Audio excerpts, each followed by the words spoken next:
Hi, Christian. Thank you for coming in today. I know that sometimes that's the most difficult part of this is taking the initiative and coming in. Before we even get started, I just wanted to say a couple things. First of all, just confidentiality. We're getting to know each other, and I just want you to understand whatever you tell me is completely between you and me. It does not leave this office. The only exception to that is if you tell me anything about hurting yourself or hurting somebody around you, I would be required to disclose that. Other than that, though, everything is completely confidential. You can feel free to share with me. So, what brings you in here today? I'm a teacher. I teach math, high school kids, and I've been doing it for 9 years now. And I feel like every year just keeps getting harder and harder. I consider myself a good student. Like, I always got straight A's, always tried to do the best that I could.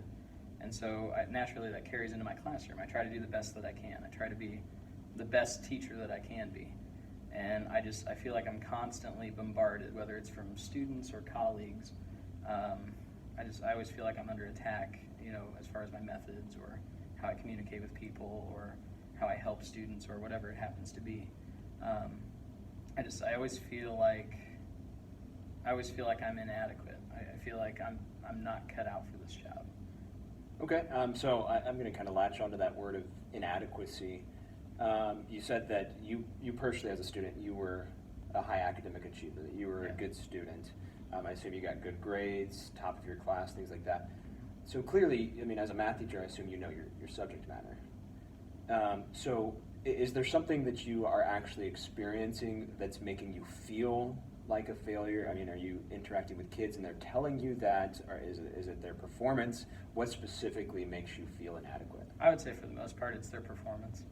And it's not that everybody's failing or anything, but enough of them are failing, and I feel like with all the state pressures and pressures from principals and things like that, that it's my fault somehow that they're not passing. Even though they're kids who are lazy and do nothing, and I know that internally, I still feel like I'm constantly asking myself, well, why can't you get them to do work? If you were a good teacher, you could get them to do work. If you were a good teacher, you could get them to pass. And so, yeah. So I'm kind of hearing that you feel like it's a personal reflection. Yes. A student's failure is your fault, that it has to have been something that you're doing. Now, how many students do you experience on a daily basis? About 150, I would say. And do you feel this way about all of them? Like any student that has anything close to a failing grade is a reflection upon you and the job that you're doing? No, it's kind of weird. Like even if they have like a 61%, like barely passing, I don't feel that way about them. But like if they have that F, that's how I feel. And especially the kids who just keep constantly getting Fs.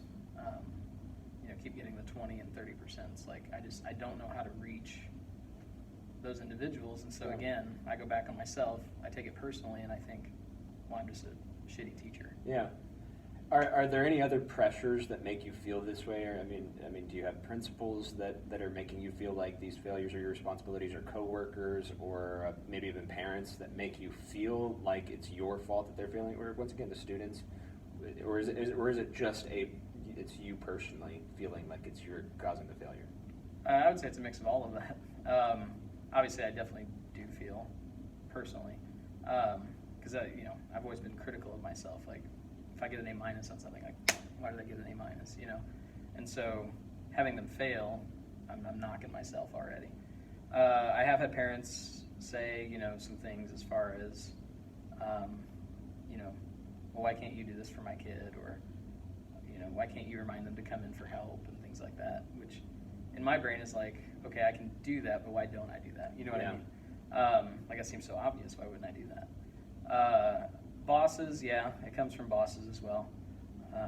Other teachers can get these kids to pass. Why can't you? Yeah. And we're constantly reminded through emails and other methods of communication that may not have paper trails. You got to get this kid to pass. You got to do this. You got to do all these different things. I think just society in general.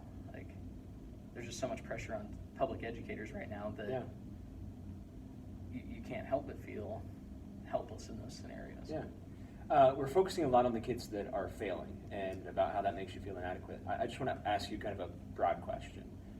Forget about the kids that are failing. Do you feel like you're a good teacher? used to think I was. So really But- that recent, the failures have you feeling inadequate, which makes you feel like you are currently a bad teacher, whereas you used to feel like you were a good Yeah. teacher. I mean, when I graduated college, there's even a trophy for me at Ball State. Like I was, I was the top secondary math educator. Like, so I felt very proud of myself. And then I taught at another place where I was constantly ridiculed, constantly told by my bosses, like, you're not good enough. This is your print off of your Fs. And so I was always made to feel like I'm going to lose my job any day now. And so that didn't help. I kind of cut my ego a little bit. Yeah. So then I moved schools, and things got better. But now I think I feel like things are slowly going back to that, progressing Now, back to that. do you have? I'm sorry. Go ahead. And I feel like my colleagues are starting to look at me that way as well. Like, Okay. well, I can get these kids to pass in another class. Why can't you? Right.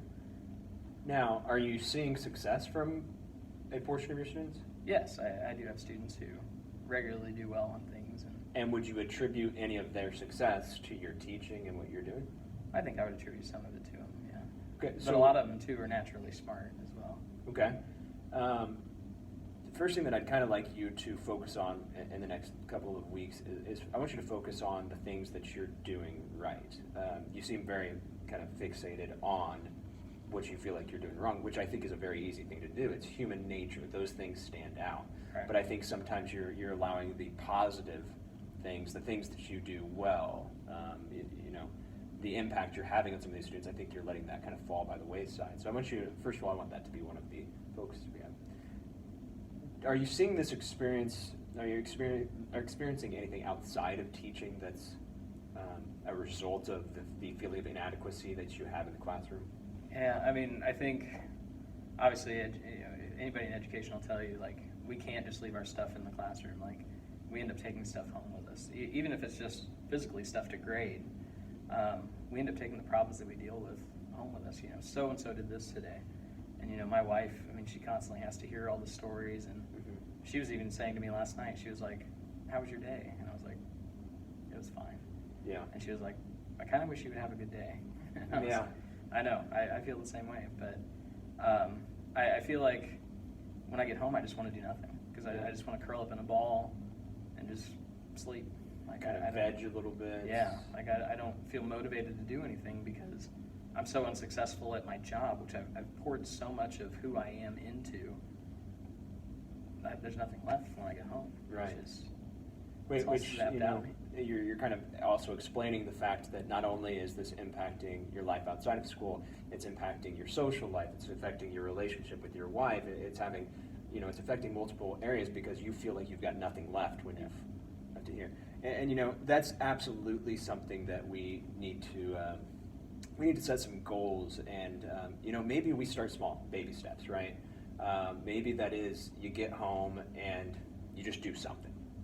Maybe it's chores, maybe you do a load of laundry, maybe you do the dishes, maybe you just do a kind deed for your wife.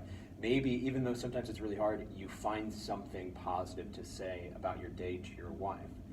I really feel like if we can do that, maybe you'll find that you have just a little bit left at home, and maybe we can start to extract some positivity from something outside of the classroom. I think we've got a lot to work with here. There's no question. What you experience, a lot of people experience. Again, apathy in teachers is not uncommon. I think there's a lot of things that we can kind of dissect and get into. I'd love for you to come back for another session and get into this if you would be willing to do that. Absolutely. Awesome. Yeah. Thank you.